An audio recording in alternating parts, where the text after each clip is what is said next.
Starbucks is going to be closing 5 stores in the Seattle area. I think like 17 total, but 5 of them here in the Seattle area over high crime rates.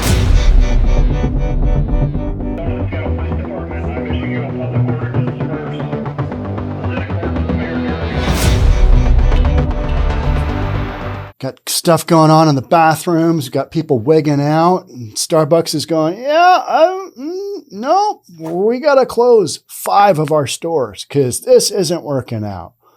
Safety issues. That's what we're talking about today. All right, let's jump on in and see what is going on. Howard Schultz is back as CEO. They've had a bunch of just change-ups at Starbucks and stuff, right? Starbucks will close 5 Seattle stores and 1 in Everett. Everett being big city just to the north, kind of like Tacoma down south, Everett up north, with high rates of crime as part of a broad initiative to boost security at the cafes. So we're going to be closing some stores because they're too dangerous. Interesting. Closed stores include 5 in Seattle, stores on Capitol Hill. All right, that's where CHOP was. Ravenna, that's just to the north of the University of Washington district. Pike Pine, yeah, well, that's the Blade-ish, right? I mean, that's danger territory. Union Station and Westlake Center. And Westlake Center is right there near the Blade as well. So, yeah, I mean, those are stores. I don't know about the one in Everett, but Everett's had its fair share of crime over the years. It's it just always has. In total, 17 U.S. stores will close July 31st. The stores were chosen based on their level of elevated crime and whether attempts to lower those crime rates were successful.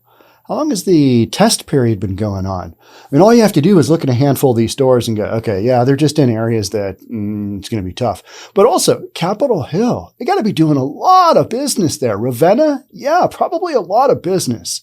Pike Pine, that's in downtown. You know, I mean, people work there. They need their Starbucks, and all of a sudden, yeah, no Starbucks. We're not supporting this part of Seattle. We're not supporting Everett in that one little section. They're basically just coming out right out and saying, right?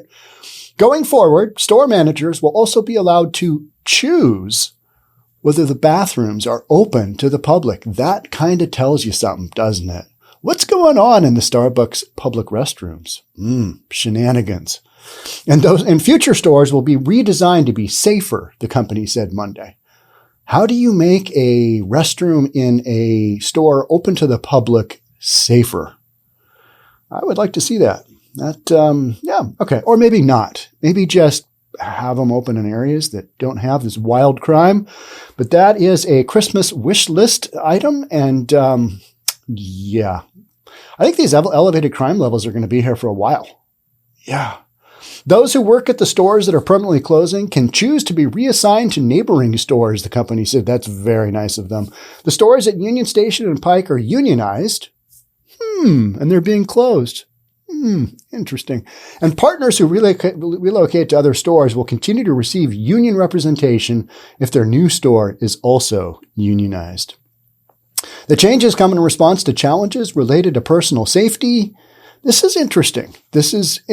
So this is what we're coming up with as for the reasons. This is the corporate speak of why they're closing down these stores. We got personal safety. All right, I believe that. Racism. Okay, we got too much racism going on in Capitol Hill. All right. Lack of access to healthcare. All right. Yeah, that is a reason. Growing mental health crisis. Okay, that's causing a lot of this. Yeah. Rising drug use and more. So we're basically just calling out all of society and saying, yep, no go on this. No go on this. We got too many nut jobs and got too many drug addicts walking around, right? The racism part, where does that fit in? I don't know. Personal safety? Yeah, absolutely. Lack of access to healthcare. Well, you got people walking around that, should be in institutions that aren't. Okay. Granted. So I do agree with this is going on. However, specifically closing these stores, I would love to see the data and see what they relied upon. Interim CEO Howard Schultz, who has returned for a third stint in chief executive role, said during a New York Times panel last month that Starbucks was considering closing public bathrooms in response to a security crisis. I've been going to the same 7-Elevens for, I don't know, since I've been able to drive, like 16 years old. So how many years is that? I don't know. 53 minus 16. You do the math. 37. And some of the 7-Elevens that I go to around here in Bellevue, just east of downtown Seattle, they have changed dramatically. And they used to, people used to come in, hey, you got a public restroom? Yeah, right over there. Now they're just like, yeah, no public restroom, no access to public restroom, because so much nonsense goes on there. People go in there and shoot up. People do crazy stuff, vandalize things, destroy things, like anything other than just using the restroom. They don't clean up after themselves. It's gross. So I don't really blame these stores for saying, yeah, you can buy our stuff, but restroom, hardcore, off limits to you. So instead of a company-wide policy, individual store managers will be able to decide if bathrooms will close or remain open. All right, got options. You want them open? You want them closed? Man, if I was a manager and made my life easier, I would say, yeah, close that bad boy. But then you've got customers who are going to be really upset. Why don't you have a bathroom open in Starbucks? I want to be able to drink my coffee and then, use the restroom. Yeah. Stores will also be rearranged to be safer. New frontline workers will also receive additional training on how to deal with situations like active shooter scenarios and conflict de-escalation. I thought the police typically handled that. No? I think they do. So are we really... Okay, so you're at Starbucks, you're a Starbucks employee who don't make a ton of money. Yeah, they get some benefits, right? Don't make a ton of money typically. It's just not a business model that you can pay a ton of money to. So are you going to go work in there for XYZ dollars per hour? And then, in your initial training, you're going to be like, all right, so we got a shooter out there. Where do you position yourself within the store to react to said shooter situation? If that's part of my training, and I'm like, am I in the military? Am I in the CIA here? Because it doesn't feel like I should be responsible for this. And yet this is coming up enough times where Starbucks corporate says, yeah, we need to have active shooter scenario training and conflict de-escalation. So you got a bunch of nut jobs running around, right? So what's the root cause of that?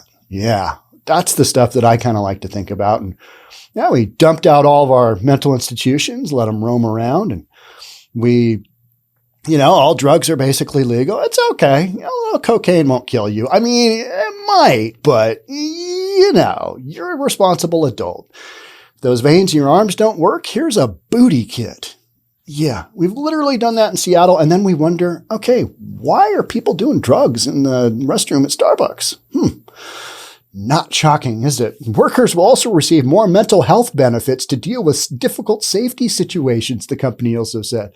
All right. So to recap, active shooter scenarios, conflict de-escalation, and then if that training doesn't really work out for you, hey, we can get you some counseling, more mental health benefits so that you can take care of your mental health after having dealt with said shooter situation and conflict de-escalation. This is literally where Starbucks is at, and this is a story I am reading, right? So it's like, workers will also receive more mental health benefits to deal with difficult safety situations. This is an effing Starbucks store we're talking about. We are not talking about a gun store. We're not talking about, something that involves safety issues. We're talking about coffee. I feel like going off on one of those Allen Iverson. Talk about coffee. Talk about coffee. Talk about coffee here. If you know that reference, it's funny. And I do it often because I think it's one of the funniest things ever. Redesigning will include adjusting some store formats, furniture layouts, hours of operation. Okay, I understand the hours of operation one.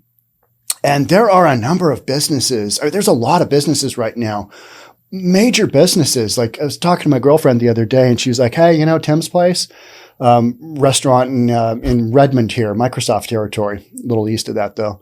Where they have to close for lunch because they don't have the personnel right now to run their business. A well-known, nice restaurant.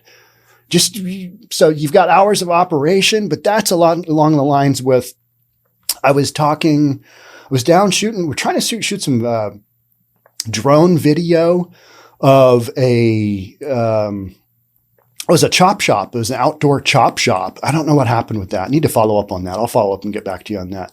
But it was a chop shop, and we couldn't fly the drone because some FAA rules, something to do with an airport. You know, flying a drone up into a jet engine doesn't work out. I don't know. I mean, it seems, just fly. Let me fly my drone.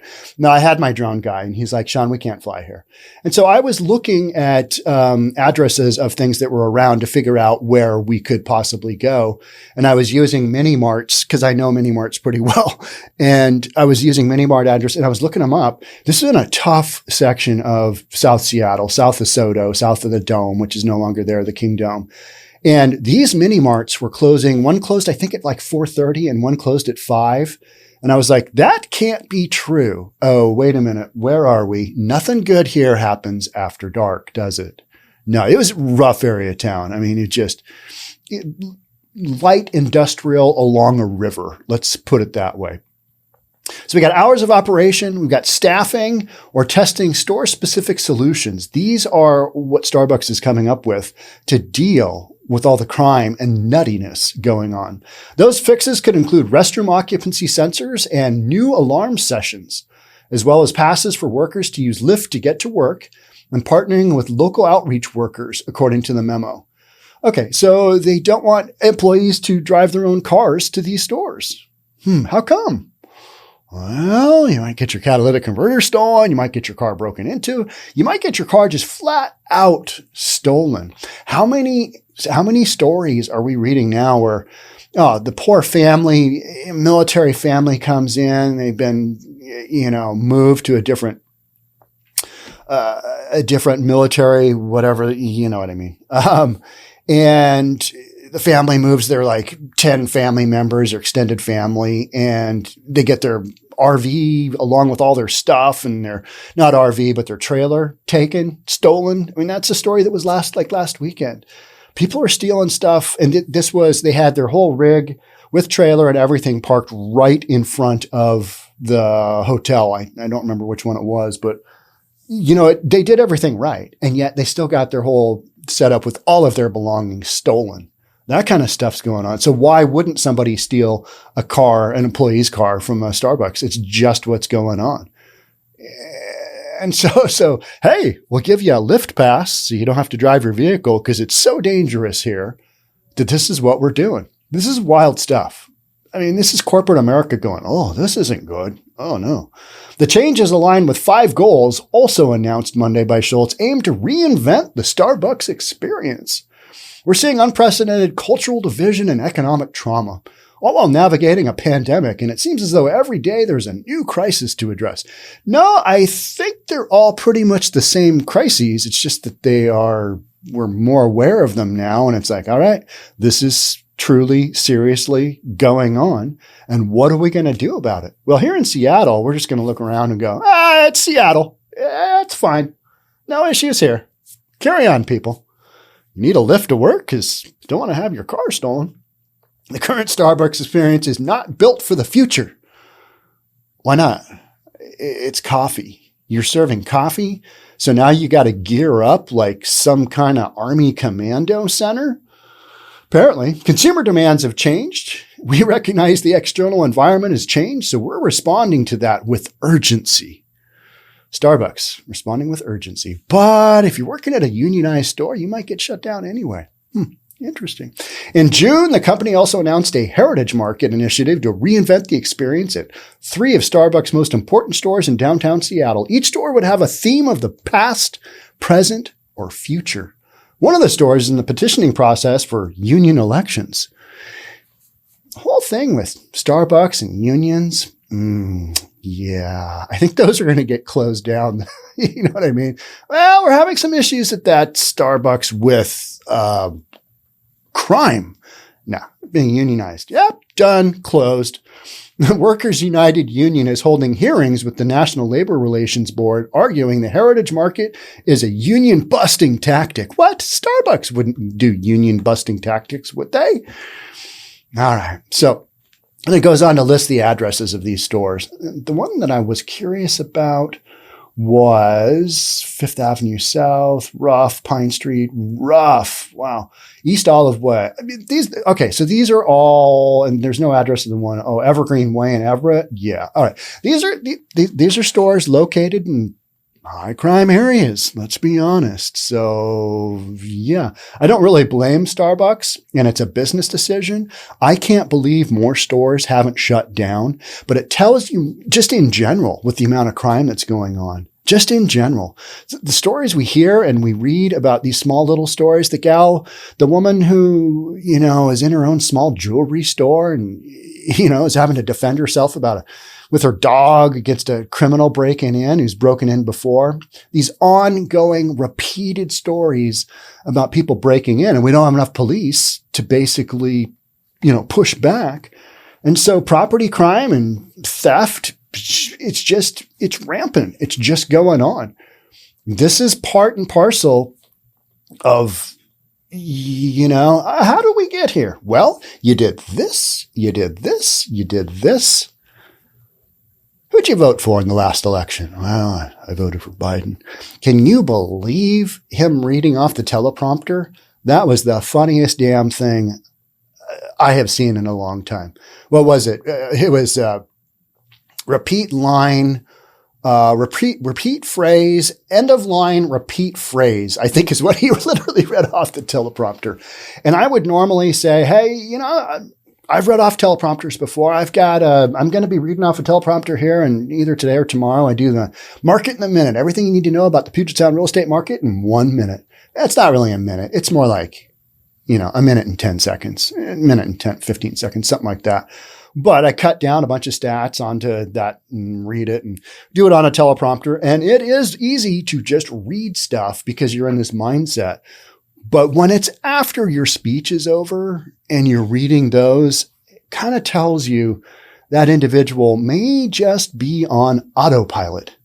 So who is running the damn country? That's what I would love to know. Who's behind the teleprompter?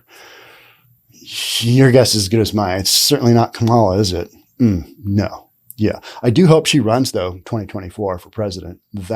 Because clearly Biden is not going to be running. I mean, all the signs are there, and we're 2 years away from that, two plus years away from that. And people on the left are like, yeah, hey, somebody in their 80s shouldn't be president. They shouldn't be running. Yeah, but he was pretty close to that age when he ran the last time. They're not saying that stuff about Trump, are they? And I'm not a, go to Trump rallies, that kind of thing. I did vote for him. Yeah, because I'm a business owner and I wanted somebody that, has those interests and basically the interests that we talk about here on this podcast all the time. Public safety being one. Yeah. When stuff was going on down in Portland, President Trump was like, yeah, let's send in the feds. I agree. Let's do it. You got to have some of that. And I think the next elections will be wildly exciting. Nothing to do with what's going on here, but you're going to have some major change-ups. And so I often ask people, well, who did you vote for here in Seattle? It's a pretty easy question. Well, how's that working out for you? Who did you vote for? Because I voted for the other guy. And, I feel like my interests are not being met here. Inflation and all this other crazy stuff going on, and take a look around, and yeah, wild, right? Make your vote count. That's what I'm going to leave you with him on this one. So Starbucks doing the dirty to 5 stores. Yeah, I think that's wild. It makes sense. It makes sense, but it's also kind of sad. We're at that point where we're not going to make the situation any better. And it's gotten so bad that we're just like, yeah, close her down. And this is 17 stores in the whole United States. We've got 5 of them right here in Seattle that we're shutting down. That's a big percentage. All right. Make that vote count. Thanks so much for being here. We'll catch up soon. Talk then. Bye for now.